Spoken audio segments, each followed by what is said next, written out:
हाँ जी बेटा, आप कर सकते हो, लेकिन ये है कि बेहतर है कि आप हार्ड फॉर्म में ले लो, क्योंकि बाद में ना मोबाइल के ऊपर स्क्रॉलिंग करते रहने से ना तैयारी के लिए काफ़ी मुश्किल हो जाता है। बाकी आप लोगों की ईज़ है, मैं शायद भाई पुराने दौर का हूँ, इसलिए मुझे स्क्रीन स्क्रॉलिंग से ज़रा मसला होता है। लेकिन फिर कई दफ़ा नोट्स लिखने हैं उसके ऊपर, कई चीज़ें, कोई इंसान कोई पॉइंट्स लिख देता है। बेहतर यही होता है कि आपके पास हार्ड फॉर्म में एक हो, इतनी को महंगी नहीं है इंशाल्लाह। हाँ। बुक्स हैं सारों के पास? सबके पास हैं? सबके पास है, मेरे पास नहीं है। कोई एक बुक मुझे दो। कोई एक नहीं, आप लोगों के पास तो एक ही पड़ी हुई है। जहाँ पे मल्टीपल बुक्स हो ना, आप लोगों के पास भी अच्छा है, ठीक, ये दे दो। जज़ाकल्लाह। भाई मोबाइल्स को कोशिश करें कि अगर साथ रखे हुए हैं तो साइलेंट पे हो।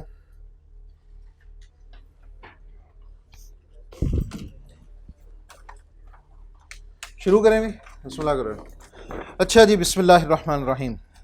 हमारे पास जो चैप्टर नंबर 1 आ रहा है, इसकी बुक रीडिंग अब हम लोग शुरू करते हैं। बुक रीडिंग में बच्चों मैं इसको ना स्किम करता चला जाऊंगा। स्किम करता हुआ मैं उन तमाम चीज़ों से घूम के आऊँगा जो हम लोगों ने पढ़ ली है। ये कंप्लीट हम लोग कर चुके हैं चैप्टर। इसमें मैंने आपको कहा था कि एक्सेप्ट चैप्टर नंबर 5 के और चैप्टर नंबर 10 के, जिस वक्त मैं आप लोगों को एक वॉक थ्रू कराऊंगा, तकरीबन 60 to 70% आप लोग कर चुके होंगे। हाँ, हो सकता है कुछ चीज़ें ऐसी हों जो मैंने वॉक थ्रू के दौरान जो है स्किप कर दी हों, तो फिर जिस वक्त हम उनको भी गो थ्रू करेंगे तो इंशाल्लाह आपका 100% हो जाएगा। तो रीडिंग का मेन मकसद ये है, आप ये मत समझना कि आपको कोई नया कॉन्सेप्ट मिलने जा रहा है। नया कॉन्सेप्ट नहीं है, बस हमें उसको आय के आपके अल्फाज में भी समझना है। In case he uses the examiner uses the exact same words that he has mentioned in the book, तो आप लोगों को कोई कन्फ्यूजन ना हो। ये ना हो कि आपको कोई सर ने तो कुछ और बताया था और ये कुछ और कह रहा है, ऐसा है नहीं। ठीक है, इस वाली कन्फ्यूजन को दूर करने के लिए हम लोग बुक्स को पढ़ते हैं। चलो जी, बिस्मिल्लाहिर्रहमानिर्रहीम। यहाँ पे इन्होंने लिखा है जी, a business is an organisation that strives for profit. Strives मतलब कोशिश करता है प्रॉफिट कमाने के लिए, by providing goods and services desired by its customers.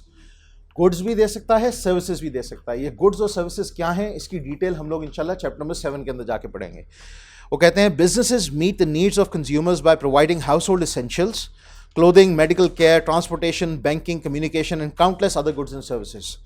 वो कहते हैं भाई कई तरह की ज़रूरियात को और ख्वाहिशात को अगर आप पूरा करना चाहो तो आप लोग कर सकते हो और उससे पैसे कमा सकते हो। बेसिक चीज़ ये है, और उसके अंदर ये उसने कुछ एग्जांपल्स दी हुई हैं। ठीक है जी। Goods are tangible items. Tangible का मतलब क्या होता है बच्चों? हाँ, something that you can touch and hold and store.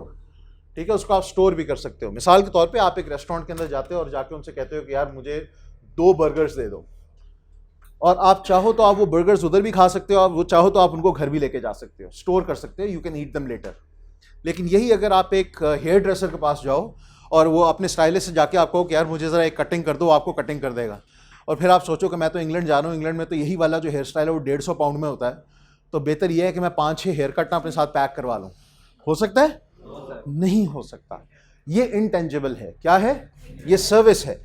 अच्छा, अभी हम लोग इसके मिक्सचर्स को आगे जाके पढ़ेंगे, इसके अंदर और भी तरह की कुछ चीज़ें आती हैं। एक और चीज़ होती है, उसको हम कहते हैं कॉन्सेप्ट या डिज़ाइन। क्या कहते हैं? हाँ, अगर आप जाओ और वहाँ से जाके आप एक हेयर ट्रिमर खरीदना चाहो तो आप हेयर ट्रिमर खरीद के पैक कर सकते हो। वो हेयर ट्रिमर आप बाद में भी यूज़ कर सकते हो। कर सकते हो कि नहीं? हाँ, लेकिन हेयर कट नहीं आप पैक करवा सकते। आप ये उसको कहोगे जी मेरा हेयर कट, मुझे 5 अदद कटिंग्स जो है ना वो पैक करवा दो, नहीं करेगा। वो कहेगा भाई ये मशीन ले ले, खुद कर लेना। खुद आपको करना आता नहीं। आप उससे हेयर कट करवाते हो, आप खुद गौर से देखते हो कि यार ये किस तरह से मेरी कटिंग करता है, आप उससे उसका कॉन्सेप्ट सीख लेते हो। क्या कर लेते हो? यहाँ पे मैं आपको एक किताब देता हूँ या नोट्स देता हूँ, ये गुड्स हैं। मैं आपको क्लास में पढ़ा रहा हूँ, ये सर्विस है। ये क्या है? मेरा पढ़ाना आपको दोबारा नहीं मिल सकता, मेरा पढ़ाना आपको दोबारा, लेकिन जो मैं आपको पढ़ा चुका हूं ना वो आप अपनी सारी उम्र इस्तेमाल कर सकते हो। वो कॉन्सेप्ट है, वो डिज़ाइन है। ठीक है जी। लिहाजा बुक आप उसको अपने साथ रख सकते हो, जब तक आपके पास वो बुक है आप उसको इस्तेमाल कर सकते हो, उसको स्टोर कर सकते हो, किसी और के हवाले भी कर सकते हो। सर्विस जैसे जैसे मैं प्रोवाइड कर रहा हूं वैसे वैसे आप उसको कंज्यूम करते चले जाओगे, वो दोबारा आपको नहीं मिल सकती unless and until you come again and I provide you with the same service again. और हो सकता है कि वो कंसिस्टेंट ना हो। क्या ना हो? जिस तरह मैंने पिछले बैच को पढ़ाया था, हो सकता है आप लोगों को थोड़ा सा फर्क पढ़ाया। सर्विसेज में कई तरह के इश्यूज हैं। और आखिरी चीज़ है कॉन्सेप्ट या डिज़ाइन। अब मैं कहता हूँ कि यार ये मेरी सर्विस है, मैं आपको पढ़ा रहा हूँ, तो मैं आपको पढ़ाऊँगा और उसके बाद आपको दोबारा से ये इल्म नहीं मिलेगा, ऐसा नहीं है। इल्म आपके पास ट्रांसफ़र हो चुका है। जो मैंने इल्म आप तक ट्रांसफ़र कर दिया है वो अब आप चाहो तो बाद में भी इस्तेमाल कर सकते हो। है वो भी इंटेंजिबल, आप उसको नहीं छेड़ सकते, लेकिन उसका आप इस्तेमाल कर सकते हो बाद में। कर सकते हो कि नहीं? एग्ज़ाम में करते हो ना एग्ज़ाम में इस्तेमाल। वहाँ टीचर बैठा होता है?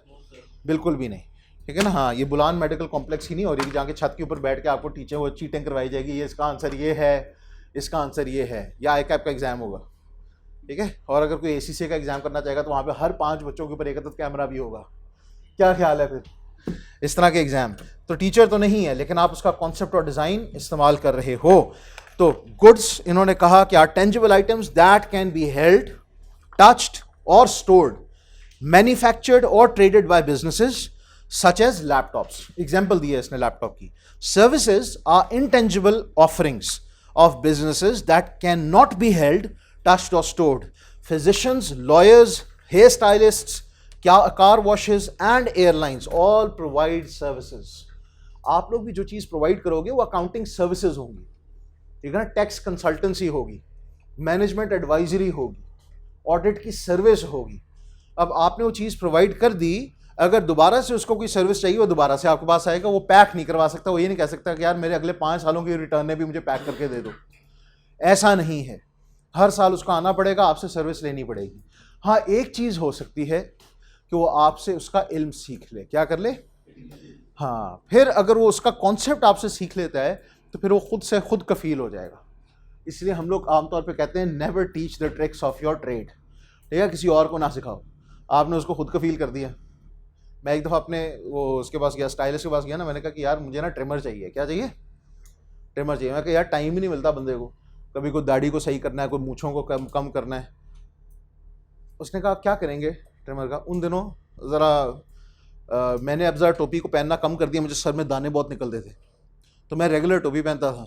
तो मैं ना सारे बालों को ना, मैंने इरादा किया कि यार अब बाल नहीं रखने, अब सारों को फुल मुड़ दिया करो इतने इतने कर दिया करो।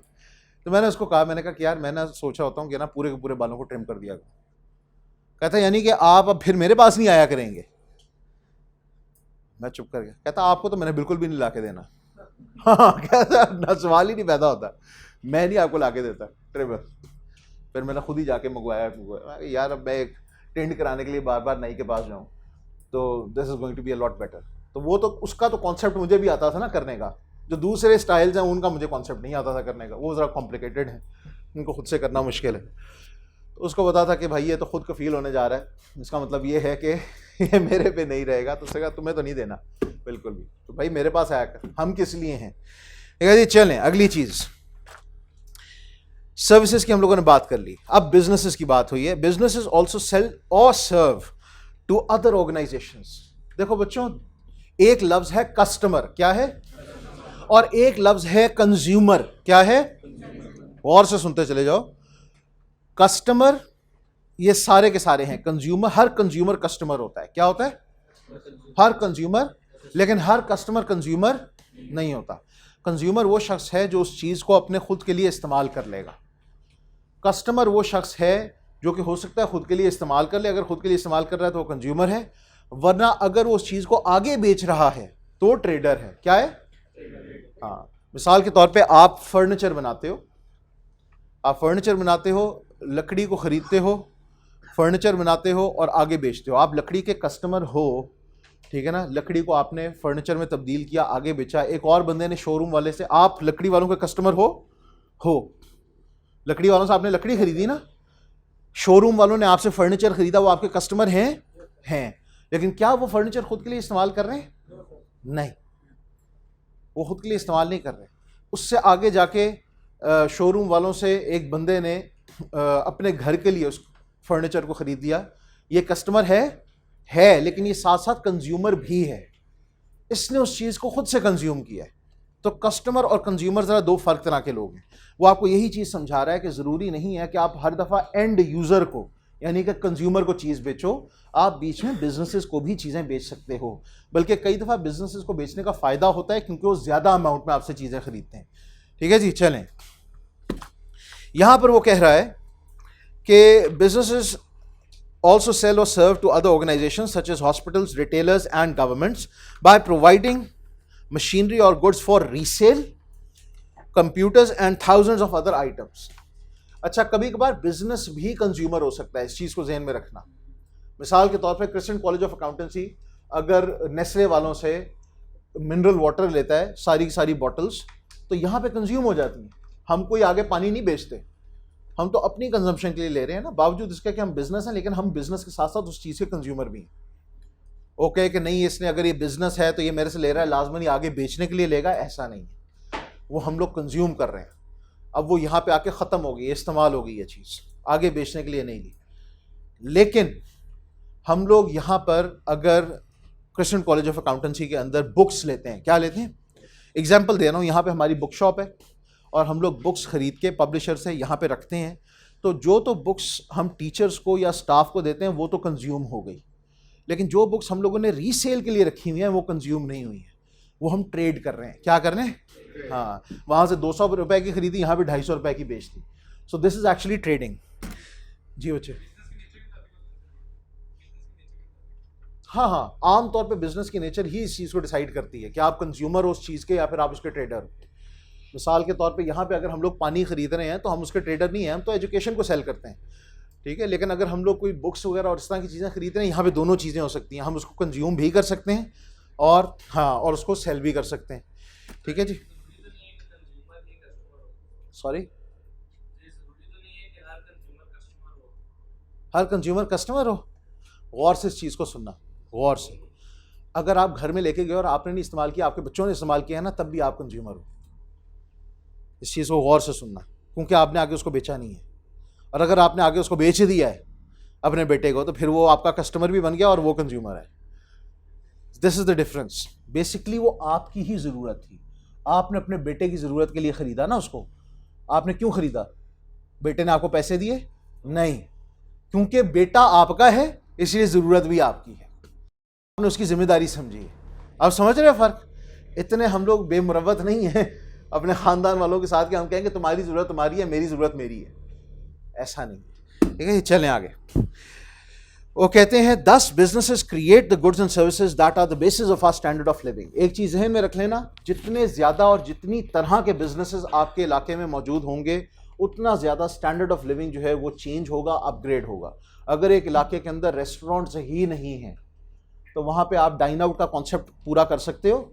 नहीं, उस इलाके के अंदर रेस्टोरेंट्स ही नहीं है। एक इलाके के अंदर मिसाल के तौर पे मैं आपको देता हूँ, हॉस्पिटल्स नहीं है, बिजनेस ही है ना एक तरह का, वहाँ पे इलाज करवा सकते हो आप?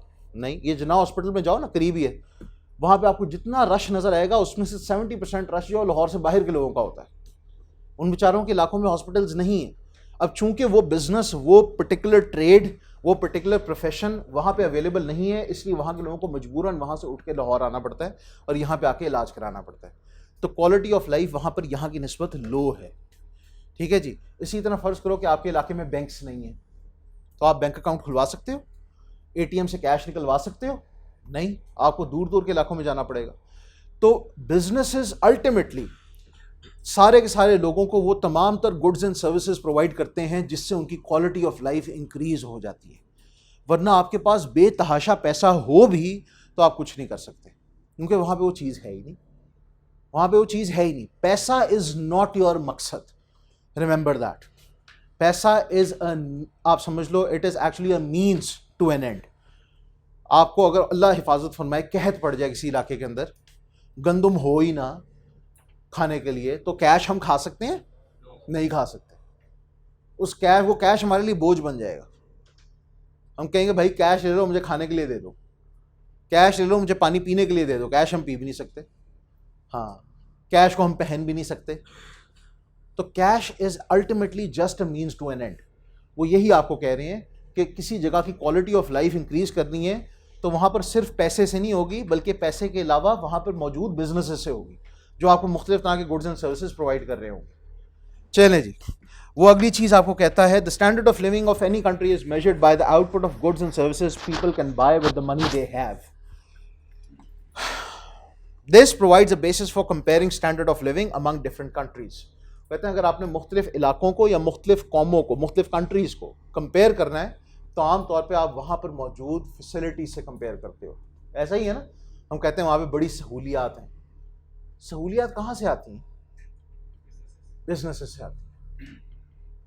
हाँ, इस चीज़ को जहन में बिठा लो, सहूलियात आती हैं बिजनेसेस से। पाकिस्तान अल्हम्दुलिल्लाह, I have been in a number of countries. Pakistan is specially जो लाहौर का एरिया है, क्योंकि मैं सारे शहरों में तो नहीं होके गया पाकिस्तान में, लेकिन लाहौर का area is one of the best places you can live in the world. पैसा अगर आपके पास है ना तो यहाँ पर बहुत सारी फैसिलिटीज़ मौजूद हैं। बड़े बड़े मुल्कों के अंदर इस तरह की फैसिलिटीज़ मौजूद नहीं, नेचुरल फैसिलिटीज़ भी और मैन मेड, यानी कि जो बिजनेसेस प्रोवाइड करते हैं वो वाली फैसिलिटीज़। मसलन मैं आपको एक चीज़ बताता हूँ, इंग्लैंड के अंदर, अभी सिंगापुर हम लोग रिसेंटली, वो बहन वगैरह थी उधर ही रहते हैं, तो एक स्लाइस जो होता है ना तरबूज का, तरबूज जिसको हम किलों के हिसाब से खा जाते हैं यहाँ पे, उसका एक स्लाइस काटा हुआ, यानी कि 8वां हिस्सा, कौन सा हिस्सा? तरबूज, 8वां हिस्सा तरबूज का, जो हमारा 5 किलो का तकरीबन तरबूज होता है, 4-5 किलो का, उसका 8वां हिस्सा कितना बना? जो भी है 8वां हिस्सा, सारे हो गए QM फारेगा, वो $7 का था। कितने का था? कितने का था? $7 का था। अब आप मुझे बताओ, हाँ, कैलकुलेट करो ना वो सिंगापुरियन डॉलर से। मुझे तो इस वक्त एक्सचेंज रेट भी भूल गया हुआ कितना था। हाँ, सिंगापुरियन डॉलर्स, $7 का 8वां हिस्सा एक तरबूज का। यहाँ पे हम लोग 50 रुपए किलो में खरीद लेते हैं, कई दफ़ा उस पर भी हम लोग निगोशिएट कर रहे होते हैं। नहीं, ये नहीं, वो नहीं, ठीक है ना, ये तेरा वाला काट के दिखा, काट के दिखा, कहते हैं ना, काट के, ये नहीं है, इस तरह नहीं है। हाँ, 1493 रुपए का एक अदद आप स्लाइस खाओगे, वो वहाँ पे ख़ानदान आके ना उसके हिस्से करके उसको खाते हैं। इस तरह की नेमत आपको यहाँ पे मिल रही है, देख लो। फिर आप लोगों को जो यहाँ पे माशाल्लाह, मैं हम लोग खैर बचपन से यहाँ पे, मैं पैदा यहीं पे हुआ था, और लेकिन सारी मेरी उम्र जो है ना वो बाहर ही गुजरती रही, लेकिन पैदाइश में यहीं की हूँ। वी आर ऑलवेज़ प्राउड कि मैं यहाँ से, हमारा ताल्लुक़ है एंड एवरीथिंग। लाहौर के अंदर हम लोगों ने बड़ा अर्ली, हम जब भी पाकिस्तान आते हैं, हमने डिसाइड किया कि यार ख़ानदान से अलग होकर ना अपना घर बना लें। उस दौर के अंदर पाकिस्तान में, चलो अब मैं अगर वक्त की बात करूँ तो इस वक्त लाहौर के अंदर एक कनाल का, अगर आप एक डबल स्टोरी अच्छा सा घर लेना चाह रहे हो अच्छे इलाके के अंदर, 8 से 10 करोड़ चाहिए आपको, ठीक है ना। यहाँ पे बहुत महंगा लगता है, बहुत महंगा लगता है, 8 से 10 करोड़ रुपए आजकल पाकिस्तान। लेकिन अगर आप इसको कंपेयर करो ना, इतने साइज़ के घर को, कनाल का घर, इतने साइज़ के घर को अगर आप कंपेयर करो ना किसी और शहर के साथ, लंदन के साथ, मैं लंदन में रहता रहा हूँ, तो लंदन के अंदर आपको इस साइज़ का घर, डबल स्टोरी, ठीक है ना, इस साइज़ का घर जिसमें लॉन्स भी हों, सारा कुछ हो, वो आपको कुछ भी नहीं तो 3 मिलियन पाउंड्स का मिलेगा। कितने का मिलेगा? कितने का मिलेगा? हाँ, और ये है एक एवरेज इलाके के अंदर, पॉश इलाके में नहीं। यहाँ पे मैंने जो आपको रेट बताया वो पॉश इलाकों का बताया, वो एक एवरेज इलाके का है। पॉश इलाके में लाना चाह रहे हो, बस कानों को हाथ लगाओ। तो आम तौर पे अब आप खुद समझ लो, यहाँ पे अल्लाह ताला ने हमारे लिए बहुत आसानियाँ की हुई हैं कई लिहाज से। जितनी बड़ी आपको ये सड़क यहाँ पे मिलती है ना, चौड़ी सड़क, इतनी चौड़ी उनकी मोटरवेज होती हैं। ये जो आम सड़कें आपको यहाँ लाहौर में मिल रही हैं, एक एक गाड़ी जितनी बस चौड़ी उनकी सड़क होती है आमतौर पे। Yes, 1 car thick, maximum 2 cars. फिर जिस तरह आप बाहर जाते हो शहर से, फिर वो मोटरवे जो उनके हाईवेज होते हैं वो फिर ज़रा 4-5 लेन वाले आ जाते हैं, लेकिन इतनी चौड़ी सड़कें नहीं। यहाँ पे माशाल्लाह 5 लेन्स होती हैं, और उसमें 2-3 लेन्स हमने अपनी खुद बनाई होती हैं। एक लेन के ऊपर रेडी वालों ने अपना फुल टाइम कहा होता है ये हमारी है, ठीक है ना। उससे अगली लेन के ऊपर सारे वो जो कस्टमर्स होते हैं उन्होंने अपनी पार्किंग की होती है। इसी तरह तो बड़ी नेमतें अल्लाह ताला ने दी हैं। तो एक दफ़ा 14 अगस्त की हो ना यहाँ पे, अब तो अल्लाह का शुक्र है निस्बतन बेहतर हो गया। पहले एक ट्रेडिशन होता था कि यहाँ पे सारा जहान जो है ना वो बाइक्स के सलेंसर जो है वो उतार के या काट के, और फिर पता नहीं किधर की तरफ वो रवां दवां होते थे, उनकी कोई मंजिल नहीं होती थी। जब तक पेट्रोल सड़ नहीं जाना, जब तक जेब में कुछ रह नहीं जाना, सारे जहान के जो है ना वो बड़ा बड़ा बड़ा बड़ा करके जो है ना सुनाते चले जाना। तो किसी दिन किसी ने एक इंटरव्यू लिया, यहाँ पे आज़ादी बहुत है अल्हम्दुलिल्लाह, आपको बता रहा हूँ, अल्लाह ताला ने हमें बड़ा खुला माहौल दिया, हम खुल के जीते हैं यहाँ। तो एक अंकल का इंटरव्यू हुआ, उन अंकल से पूछा गया कि आपको कैसा लग रहा है यौम आज़ादी। पीछे से उड़ा सारे लगे हुए थे, बूढ़े से अंकल थे, कहते हैं यार आज़ादी है, कानून है ही कोई नहीं, आज़ादी है। तो मुझे ये भी बड़ा फील होता था, हम पाकिस्तान में इतना खुल के जीते हैं, आप यकीन जानो इतना खुल के आप किसी मुल्क में नहीं जी सकते। क्या चीज़? किसको? सॉरी? हाँ, बस ये आज़ादी है ना। अब ये चीज़ वो करते हैं ना, ज़रा बाहर उनको पढ़ा का दिल चाह रहा करने का। वहाँ पर यहाँ पे मैं आया, मैं एक दिन बड़ा परेशान हुआ। यहाँ पे आपके पास पैसे हैं ना, अगर आपके पैसे हैं, आपके पास बड़ा घर है, आप अपना फंक्शन चाहे 2 रातें मुसलसल करते रहो, कोई आपको कुछ नहीं कह सकता, आपका घर है, आपका पर्सनल फंक्शन है। वहाँ पर एक दफ़ा ना एक इंडियन फैमिली ने अपनी ढोलकी की हुई थी, पुलिस आ गई फ़ौरन कि भाई कोई हिया करें, रात के वक्त है और आपने सारे जहान को जो है वो डमक कर करके जो है उठाया हुआ है, वो हिया करें। ठीक है, तो तमीज़ अपनी जगह के ऊपर है, लेकिन मौजें उतनी कम है। यहाँ पे तो हम लोग ख्याल ही नहीं करते, कहते हैं कोई साथ पेशेंट सोया हुआ है, कोई साथ है, मरता है तो मौत जब आनी है, कोई मसला नहीं, हैप्पी जाएगा दुनिया से। तो इस तरह की बातें, ये तो गलत है ना। लेकिन बहरहाल बच्चों, यहाँ पे if you have the money you can live like Kings. मैं आपको लिटरली बता रहा हूँ, you can live like Kings. आपका क्या ख्याल है, ये जितने हमारे बड़े बड़े पॉलिटिशियंस हैं, जब तक इनका बस चलता है पाकिस्तान में क्यों रहते हैं? हाँ जी, यहाँ पे इनको सब कुछ मिलता है। नहीं, मैं आपको एक गारंटी के साथ कह रहा हूँ, सिर्फ लूटने के लिए नहीं बैठे, यही बाहर जाके बसों के अंदर सफर कर रहे होते हैं। वो करना चाहेंगे जिनको इतने 12 13 गाड़ियों के प्रोटोकॉल मिल रहे होते हैं।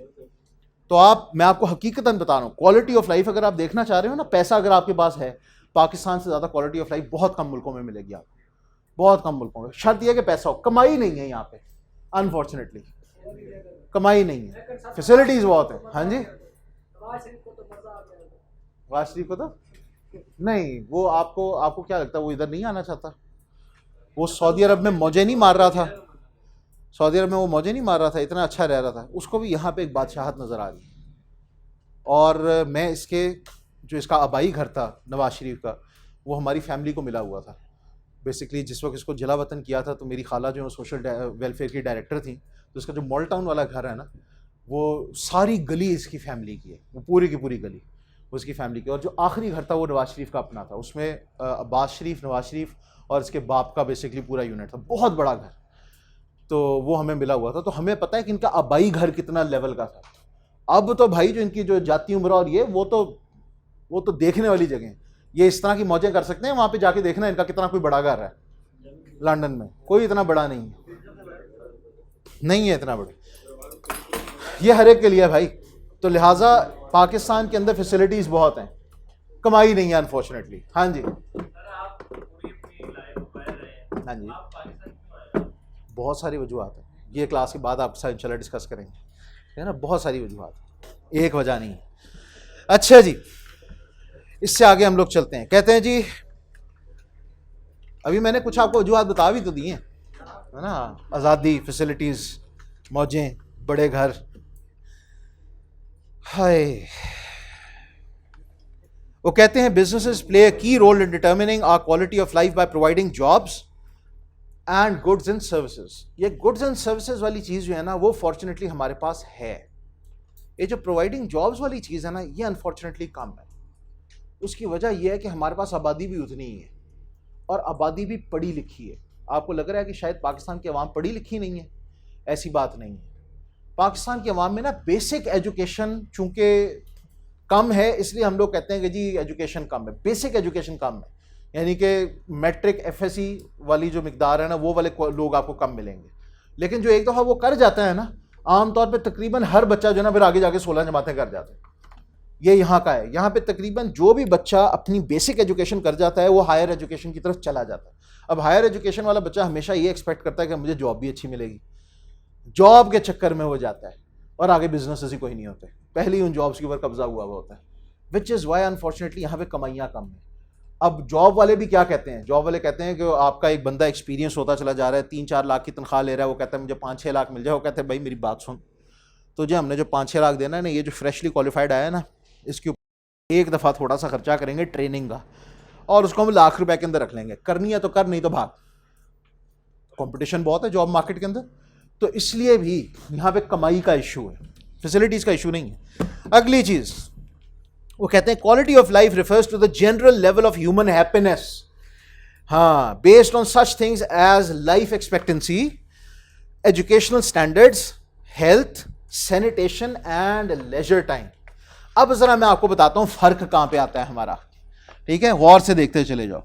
लाइफ एक्सपेक्टेंसी आमतौर पे यहां पे आपको जो एज नजर आएगी वो 60 समथिंग ईयर्स है, 60 से 70 के आसपास है, कई जगहों पे 50 भी है, 50 to 60 भी है, ठीक है। लाइफ एक्सपेक्टेंसी निस्बतन कम है, उसकी एक मेजर वजह है यहाँ पे हमारी जो हेल्थ हैबिट्स भी हैं और हेल्थ फैसिलिटीज़ भी हैं, ये दोनों कम है, बाकी तो अल्लाह के हाथ में है। अच्छा जी, दूसरा इन्होंने लिखा है जी एजुकेशनल स्टैंडर्ड्स, एजुकेशन है, स्टैंडर्ड कम है अनफॉर्चुनेटली, ठीक है, तो एजुकेशनल स्टैंडर्ड्स कम है, जिसकी वजह से हमें इंटरनेशनल एम्प्लॉयबिलिटी के अंदर मसला आता है। हमारा वो बच्चा जो यहाँ पे एमफिल भी करके चला जाए, यहाँ का पीएचडी बाहर ज़्यादा रिकग्नाइज नहीं होता, यहाँ का एमफिल बाहर ज़्यादा रिकग्नाइज नहीं होता, ठीक है, इल्ला माशाल्लाह चंद यूनिवर्सिटीज़ का, उनकी भी रैंकिंग कोई इतनी ख़ास नहीं है दुनिया के अंदर, क्योंकि स्टैंडर्ड मेंटेन नहीं हुआ। एजुकेशन बहुत है, बहुत यूनिवर्सिटीज़ आपको मिलेंगी पाकिस्तान में, बहुत हाईली क्वालिफाइड लोग मिलेंगे, लेकिन एक्सेप्टेबिलिटी दुनिया के अंदर कम है क्योंकि स्टैंडर्ड कम है। सही है जी। मैं आपको ये कभी ऑफ कैमरा एक दो जो बहुत मशहूर इदारे हैं ना पाकिस्तान के, उनके अपने दोस्त जो वहाँ पे पढ़ते और पढ़ाते रहे हैं, उनकी आंखों देखे हाल मैं आप लोगों को बताऊंगा ताकि आप लोगों को इस चीज़ का आइडिया हो जाए। फिर हेल्थ में यहाँ पे आपको फ्री हेल्थ वाले जो सर्विसेज हैं उसका कॉन्सेप्ट पाकिस्तान में बहुत कम है, और जो हुकूमत बेस्ड वाली हेल्थ सर्विसेज हैं उनका स्टैंडर्ड बहुत कम है, ठीक है जी। हैं कुछ फ्री सर्विसेज हैं, लेकिन उनका स्टैंडर्ड इतना कम है कि कोई भी एक रिस्पेक्टेबल इंसान जो है वो कोशिश करता है कि यार मुझे उसमें इलाज ना करवाना पड़े, वो प्राइवेट इलाज को प्रेफर करता है। बाहर हेल्थ जो है वो फ्री है कई ममालिक के अंदर, ठीक है, और वो हाई लेवल की आपको basically depending on your insurance आपको हाई लेवल ही की हेल्थ की सर्विसेज मिलती हैं। सैनिटेशन का लेवल यहाँ पे ख़राब है क्योंकि अनप्लान्ड सोसाइटीज़ हैं, ठीक है ना, प्लानिंग सही तरीके से नहीं की हुई। मैं आपको मिसाल देता हूँ, मेरी ही जो गली है उसके अंदर बेसिकली प्लानिंग ये थी कि सारे के सारे जो घर हैं वो 22-22 मरले के होंगे, और वहाँ पर चूंकि अफोर्ड नहीं कर सकते लोग, तो उन्होंने एलडीए वालों को रिश्वत दे के तो एक घर के 4-4 टुकड़े कर दिए। और जब एक घर के 4-4 टुकड़े आप 5-5 मरले के बनाओगे तो इसका मतलब ये है कि जहाँ पे एक फैमिली रहनी थी वहाँ पे 4 फैमिलीज रहेंगी, जहाँ पे एक गाड़ी होनी थी वहाँ पे 4 गाड़ियाँ आएंगी, जहाँ पर एक फैमिली की सीवेज आनी थी वहाँ पे 4 फैमिलीज की सीवेज आएगी। अब उन्होंने तो बेचारों ने पाइपलाइन अपने मुताबिक डाली हुई थी, बेकार। गैस की पाइपलाइन जो थी उसका प्रेशर बेकार, पानी का जो प्रेशर रखा हुआ था, ट्यूबवेल जो लगाया हुआ था वो एक खास हिसाब से लगाया था, वो बेकार। उनके प्लानिंग पे कोई नहीं चल रहा है, आवे का आवा ही बिगड़ा हुआ है। अब समझ रहे हो? हाँ जी। अगली चीज वो कहते हैं, और आखिरी चीज जो हमारे पास बहुत है वो है लेजर टाइम। क्या है? हाँ, बहुत है।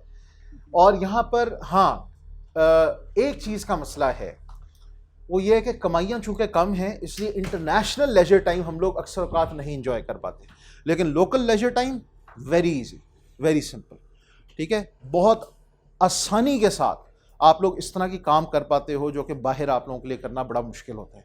डाइन आउट एक रेगुलर चीज़ है यहाँ पे, ठीक है, और दोस्त यार जाएँ जो अगर कमा रहे हो तो कई दफ़ा आप एक दूसरे के लिए पेमेंट करने में हर्ज नहीं फील करते। बाहर इस तरह नहीं है, ठीक है ना, बाहर डच सिस्टम्स चलते हैं, आपस में अपने बिल स्प्लिट करते हैं, सारा कुछ होता है। फिर यहाँ पे अगर आप एक कोई फैसिलिटी के लिए जाना चाहो, कोई घूमने फिरने के लिए जाना चाहो, किसी पार्क में जाना चाहो, ये जो विंटरलैंड बना है, कई बच्चों को इसका महंगा लग रहा होगा 2-2.5 हज़ार का, ये आप बाहर के मुल्कों में इसकी टिकट देखो जो विंटरलैंड ये यूएई वगैरह के अंदर बने हुए हैं, तो लग पता जाएगा कितने दिरहम देने पड़ते हैं, ठीक है जी। तो ये हमें समझने की ज़रूरत है, एंटरटेनमेंट यहाँ पर काफ़ी सस्ती है। एक चीज़ है, बाकी चीज़ों में हम फेल हैं, पैसे नहीं है यार। पैसा है पाकिस्तान में, सब कुछ है, पैसा है तो पाकिस्तान में हेल्थ सर्विसेज भी बड़ी बड़ी आपको आला मिल जाएंगी, पैसा है तो एजुकेशन के आपको इदारे बड़े अच्छे मिल जाएंगे, लेकिन स्टैंडर्ड वाले वहां पर भी नहीं मिलेंगे, स्टैंडर्ड एजुकेशन वहां पर भी नहीं है। जी बच्चे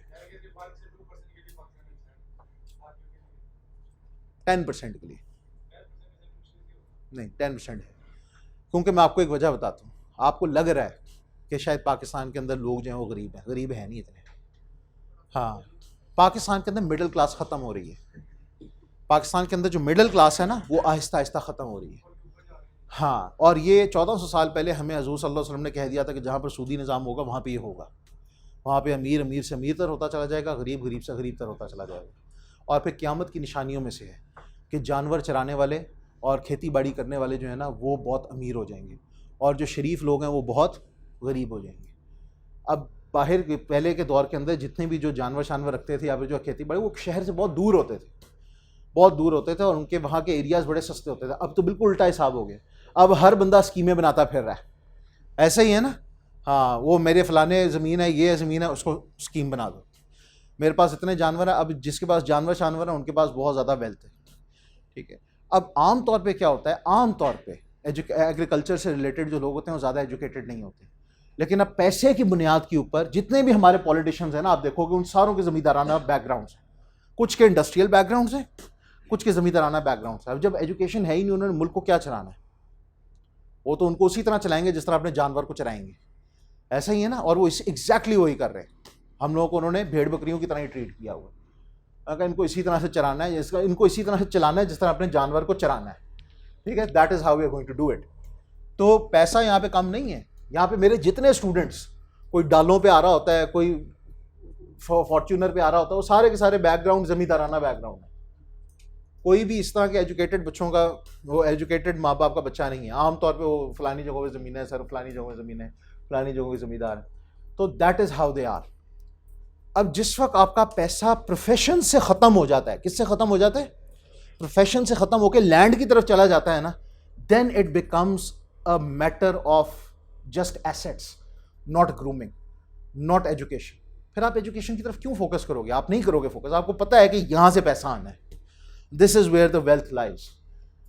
हत्ता कि इस वक्त जितने एजुकेटेड लोग भी हैं, इंक्लूडिंग माई सेल्फ, हम लोगों के जब जब पैसे आते हैं ना, हम लोग कोशिश करते हैं कि एग्रीकल्चरल लैंड की तरफ जो है ना उसको फोकस किया जाए, उधर लगाया जाए। We know where the wealth lies.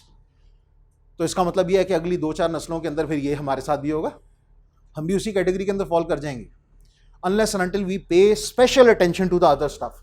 Education और अपब्रिंगिंग की तरफ अगर हम लोग सही तरीके से गौर नहीं करेंगे तो फिर हम लोग भी वही ज़मींदाराना किस्म की सोच के साथ होंगे। ठीक है जी, चलें आगे।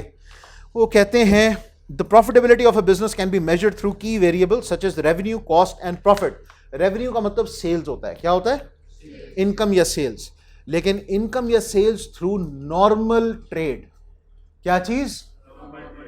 हाँ, जब भी रेवेन्यू की बात हो रही होगी ना, आपका काम है, मैं आपको एग्जांपल देता हूं, आपका काम है फर्नीचर बेचना, तो आप फर्नीचर बना बना के बेच रहे हो, वहां से जो पैसा आ रहा है वो आपका रेवेन्यू है। लेकिन आपकी फर्नीचर की फैक्ट्री के अंदर कोई मशीन पुरानी हो गई, आपने उस मशीन को स्क्रैप कर दिया, आपने उसको बेच दिया, उससे भी तो कुछ ना कुछ पैसे आएंगे ना। वो पैसे आएंगे, लेकिन हम उसको रेवेन्यू नहीं कहते, हम उसको कहते हैं इनकम फ्रॉम अदर सोर्सेज। क्या कहते हैं? हाँ, क्योंकि ये आपकी नॉर्मल ट्रेड नहीं है, आप कबाड़िए का काम नहीं करते। ये तो आपकी एक मशीन पुरानी होगी, आपने उसको सेल ऑफ कर दिया, उससे कुछ ना कुछ पैसे आ गए। This is not your trade, समझ गए हो? चलें जी, तो आप ये नहीं कह सकते उस साल कि इस साल हम लोगों ने बहुत प्रॉफिट कमाया है। नहीं भाई, आपने उस साल बहुत प्रॉफिट नहीं कमाया, आपने तो अपनी एक मशीन बेची है, ये हरकत की है। वो कहते हैं जी, revenue is the money a company receives by providing services और selling goods to customers. Costs are expenses for rent, salaries, supplies, transportation and many other items that a company incurs from creating and selling goods and services। आप दो तरह के लफ्ज पढ़ोगे। अभी मेरे ख्याल में आप लोगों ने लफ्ज पढ़ा होगा कॉस्ट ऑफ सेल, पढ़ा है? पढ़ लिया है? बाकियों ने नहीं पढ़ा? अकाउंटिंग में अभी तक क्या किया है? अकाउंटिंग हेड्स पढ़े हो? अभी तक वो P&L का कोई शक्ल नहीं देखी? चलो, बहरहाल एक, अगर आपने जब प्रॉफिट निकालना होता है ना, प्रॉफिट मल्टीप्लाई करने का, जो मैंने आपको सिंपल सा एक तरीका बताया था कि sales minus cost are profit, basically revenue minus cost are profit. हम इसको एक लफ्ज़ कहते हैं, हम इसको कहते हैं कॉस्ट ऑफ सेल। क्या कहते हैं? हाँ, बेसिकली ये जो सेल की है ना चीज़ें, ये सेल पॉसिबल बनाने के लिए जितने भी खर्चे आए हैं वो हम लोगों ने यहाँ से माइनस करने। मिसाल के तौर पे आपने फर्नीचर बनाना था, फर्नीचर बनाने के लिए आपको लकड़ी भी चाहिए थी, उसकी कॉस्ट, लकड़ी को जोड़ने के लिए, काटने के लिए, पॉलिश करने के लिए स्टाफ को तनख्वाहें देनी थी, उनकी कॉस्ट, मशीनें ऑपरेट हो रही हैं, उनकी डिप्रिसिएशन हो रही है, उनकी वियर एंड टेयर हो रही है, उनको चलाने के लिए बिजली का खर्चा आ रहा है, पेट्रोल का खर्चा आ रहा है, उन सारी चीज़ों की कॉस्ट। और जिस जगह के ऊपर आप काम कर रहे हो वहां का किराया, उसकी कॉस्ट, ये सब कुछ इसके अंदर आता है। ये कॉस्ट ऑफ सेल और ओवरहेड्स का हिस्सा है। किसका हिस्सा है? कॉस्ट ऑफ सेल और ओवरहेड्स। ये सारी आपकी कॉस्ट्स हैं। ये माइनस करोगे तो बच्चों आपका प्रॉफिट आएगा। ठीक है जी। आप सिर्फ ये ना समझना कि वो अच्छा ये फर्नीचर है, इतने की लकड़ी का ये फर्नीचर बना है, नहीं, दैट इज नॉट इट। बेतहाशा और कॉस्ट बनी है। हम कहते हैं यार ये देखो ये चिकन का समोसा ये कितना महंगा बेच रहे हैं, ये ऊपर जो चाय बेच रहे हैं इसके तो सस्ती चाय मेरे घर के अंदर बन जाएगी। सही बात है, लेकिन वो सस्ती क्यों है? उसके अंदर तनख्वाह नहीं है, जगह का रेंट नहीं है, पैकिंग की कॉस्ट नहीं है। आप तो अपने घर के उसके अंदर पी रहे हो ना, मग के अंदर, एक दफ़ा आपने खरीदा, बार बार उसके अंदर पी सकते हो, वॉश किया। ये तो वो डिस्पोजेबल के अंदर आपको दे रहे हैं, उसकी कॉस्ट है। ठीक है। फिर जाहिर सी बात है इन्होंने कुछ ना कुछ प्रॉफिट कमाना है, इन्होंने बिजनेस किया है, इन्होंने कोई वो नॉन प्रॉफिट ऑर्गेनाइजेशन तो नहीं ना खोली, तो उसका कुछ ना कुछ मार्जिन है। ये सारा कुछ रखोगे तो फिर आपको समझ आएगी कि नहीं यार, अगर मैं होता तो शायद मैं इससे भी डबल रखता। समझिए। चलें अगली चीज, वो कहते हैं कि इफ माइक्रोसॉफ्ट, यहां पे उन्होंने माइक्रोसॉफ्ट की एग्जांपल दी है। For example some of the costs incurred by Microsoft. Microsoft कौन है? कौन सी है? बिल गेट्स का नाम आप लोगों ने लिया ना। माइक्रोसॉफ्ट वो कंपनी है जिसने बेसिकली विंडोज बनाई है। क्या बनाई है? हाँ, असल इनका जो मेन प्रोडक्ट था वो विंडोज था, जो ऑपरेटिंग सिस्टम है जिससे आपके आमतौर पे कंप्यूटर्स वगैरह चलते हैं, और one of the largest organisations in the world. तो माइक्रोसॉफ्ट वो कहते हैं कौन सी कॉस्ट इंकर करता है? वो कहते हैं cost incurred by Microsoft in developing it's software include expenses for salaries, facilities मतलब ये कि उनकी बिल्डिंग्स और उसके सारे फर्नीचर और इक्विपमेंट वगैरह, एंड एडवर्टाइजिंग, मार्केटिंग का बहुत एक्सपेंस होता है इनका। ठीक है। तो ये तीन मेन इसने एक्सपेंसेस उनके बताए हैं। सैलरीज का एक्सपेंस है, इंतहा के महंगे प्रोग्रामर्स हैं, इंतहा के महंगे इनका टेक्निकल स्टाफ है, और उसके अलावा फैसिलिटीज़ इनकी बहुत ज़बरदस्त है, उसमें इक्विपमेंट, उसमें हार्डवेयर, सॉफ्टवेयर, उसके अंदर बिल्डिंग्स, ये सारा कुछ बहुत महंगा है। और तीसरा उसके अंदर एडवर्टाइजिंग का बहुत खर्चा है, क्योंकि जाहिर सी बात है कि माइक्रोसॉफ्ट जो है वो लिनक्स के साथ, यूबंटू वगैरह के साथ, और दूसरी तरफ से iOS के साथ compete करता है। ठीक है। तो इनका कंपेटिटर है, तो उनसे आगे निकलने के लिए जाहिर सी बात है हर वक्त एडवर्टाइजिंग और मार्केटिंग और प्रमोशनल एक्सपेंसेस इसको बियर करने पड़ते हैं। तो ये चीज़ें वो कहते हैं if Microsoft has money left over what it pays all costs it has a profit. वो कहते हैं सारी कॉस्ट्स दे देने के बाद अगर कोई पैसे बचते हैं तो जाहिर सी बात है वो प्रॉफिट होता है। A company whose costs are greater than revenues incur a loss. There is always a risk may incur a loss but by not achieving its goals due to the inefficient use of its resources and or ineffective business strategies to fight against market competition। कहते हैं कि loss का risk हर वक्त रहता है, बस इस चीज़ को आप लोग जहन में रख लो। नॉन प्रॉफिट ऑर्गेनाइजेशंस क्या करती हैं? मैंने आपको कहा था कि नॉन प्रॉफिट ऑर्गेनाइजेशंस फोकस करती हैं एक्टिविटी की तरफ। किसकी तरफ फोकस करती हैं? हाँ, वो प्रॉफिट कमाने की तरफ नहीं फोकस करते, वो फोकस करते हैं कि ज़्यादा से ज़्यादा अच्छे से अच्छे अंदाज के अंदर, कम से कम पैसों के अंदर ये एक्टिविटी जो है वो कर ली जाए। क्वालिटी को कॉम्प्रोमाइज़ नहीं करना, क्वालिटी को कॉम्प्रोमाइज़ किए बगैर ज़्यादा से ज़्यादा ये एक्टिविटी कम से कम कॉस्ट के साथ हो जाए। कहते हैं not all organisations strive to make a profit. सारी ऑर्गेनाइजेशंस का मकसद प्रॉफिट कमाना नहीं होता।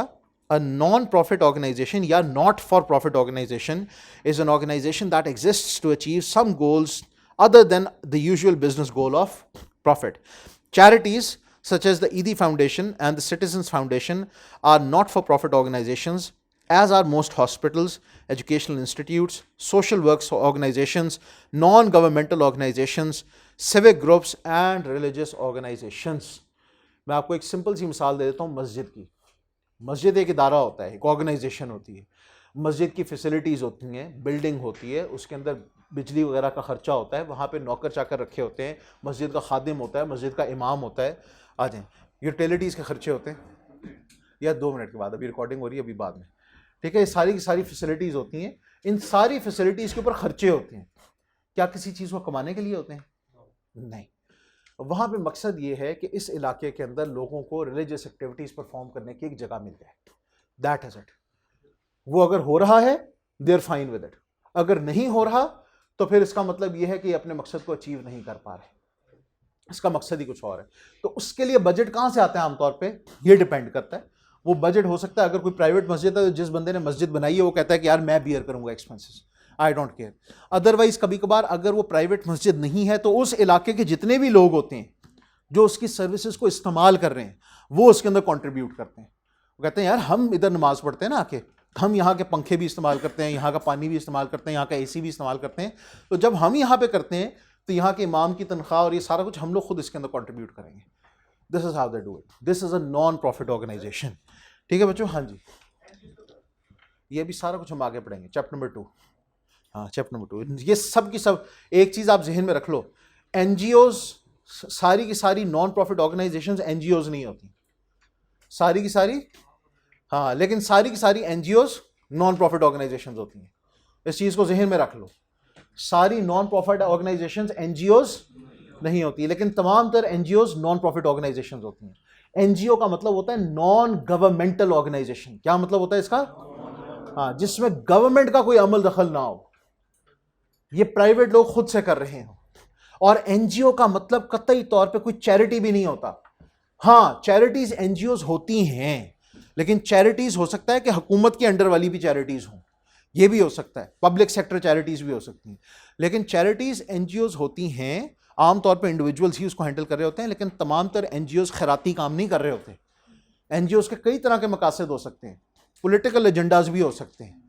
हाँ, याद रखो इस चीज़ को, ठीक है? उनके कई तरह के रिलीजियस, पॉलिटिकल, कई तरह के और तरह के इश्यूज, सोशल इश्यूज हो सकते हैं जिसको वो एड्रेस कर रहे हैं।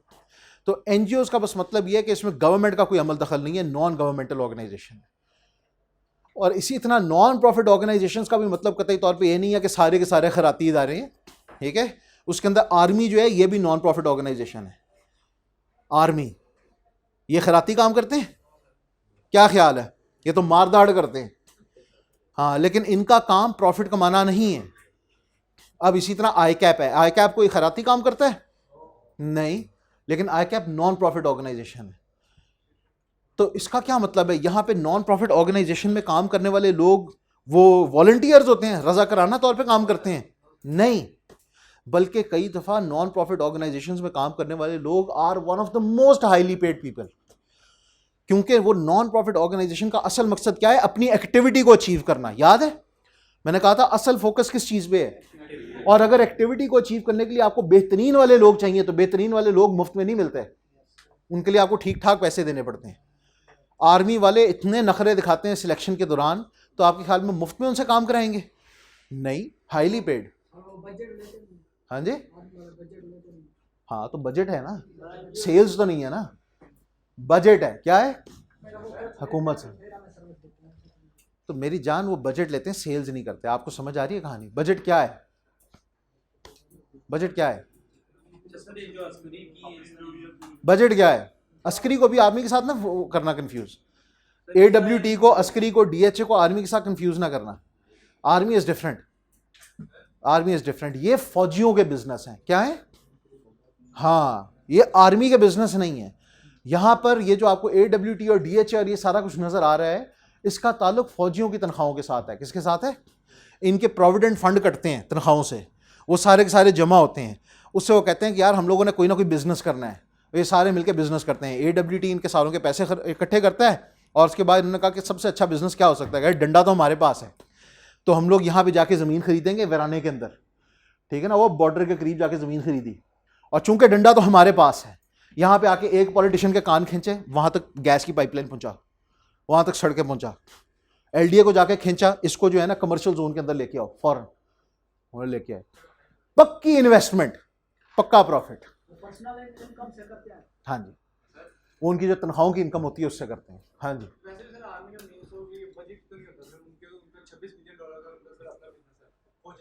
नहीं मेरी जान, आपके ख्याल में कि उससे फौज को मिलता है कोई पैसा?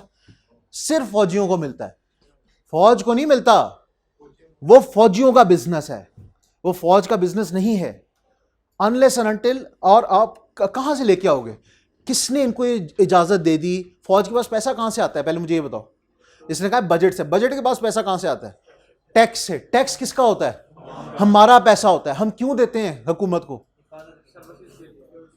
हम हुकूमत को कहते हैं कि भाई सड़कें बनाना, एजुकेशन, हॉस्पिटल, मुल्क की हिफाजत करना, बाहर के मुल्कों के साथ रिश्ते निभाना, इसका हमारे पास टाइम नहीं है। क्या नहीं है? इसका हमारे पास चूंकि टाइम नहीं है, मुल्क चूंकि हमारा है, हम उसके शेयर होल्डर्स हैं। क्या है? तो हम लोग कहते हैं कि भाई सारे मिलो, शेयर होल्डर्स मिलते हैं और इलेक्शन करते हैं और एक बोर्ड ऑफ डायरेक्टर्स चुनते हैं। क्या चुनते हैं? ये बोर्ड ऑफ डायरेक्टर्स हैं हुकूमत वाले, जिनको हम तनख्वाह देते हैं। बोर्ड ऑफ डायरेक्टर्स कहते हैं कि सर हमारे पास तो पैसा नहीं है। क्या नहीं है? एंटरप्रेन्योर्स हमने चुन लिए ना फैक्टर्स ऑफ प्रोडक्शन के अंदर। हम लोग कहते हैं कि कैपिटल हम तुम्हें देंगे। दूसरा फैक्टर्स ऑफ प्रोडक्शन कैपिटल था ना, हम सारे के सारे उनको टैक्स देते हैं। ये ले पकड़ पैसा, पैसा किसका है? हमारा। हम कहते हैं इसमें से अपनी तनख्वाह लो और बाकी को उस काम के लिए लगाओ जिस काम के लिए हमने तुम लोगों को यहां पे रखा है। ये सारे के सारे काम। तो टेक्निकली ये हमारे नौकर हैं। क्या हैं? पाकिस्तान के अंदर आके जो मुझे सबसे पहली चीज नजर आई है ना, वो ये है कि यहां पे हर बंदा अपने आप को सरकारी अफसर कहता है। क्या कहता है? मैं गवर्नमेंट ऑफिसर हूं। You are a public servant. क्या हो? जो भी यहां पे पॉलिटिशियन है या पॉलिटिकल फैमिली से है, रोजाना ये तस्बीह पढ़ा करें, रोजाना 100 दफा, मैं अवाम का नौकर हूं। I am a public servant. मैं अवाम से तनख्वाह लेता हूं और बाद में मैं अपने आप को हाकिम कहता हूं। डेमोक्रेसी के अंदर तो हाकिम वाली चीज ही नहीं थी। हाक डेमोक्रेसी यार, हम लोग तो यहां पे आके हाकिम बन जाते हैं। डेमोक्रेसी का मतलब यह है कि आप अवाम के पैसे से पलते हो, और उसका मतलब यह है कि आपने अवाम के लिए ही जीना मरना है। और अगर आप वो नहीं कर रहे तो फिर आप डेमोक्रेटिक तो हो ही नहीं, डिक्टेटर हो आप। ठीक है? तो फिर इस तरह की हुकूमत को आप टैक्स का पैसा देते हुए आपकी जान जाती है। आप कहते हैं कि यार मैं क्यों लूं।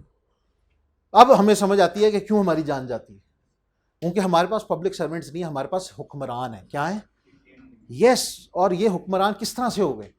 इनको तो किसी ने इजाजत नहीं देती है, तो हमारे पैसे से तनख्वाहें ले रहे थे। अब कुछ कुछ कहानी समझ आ रही है।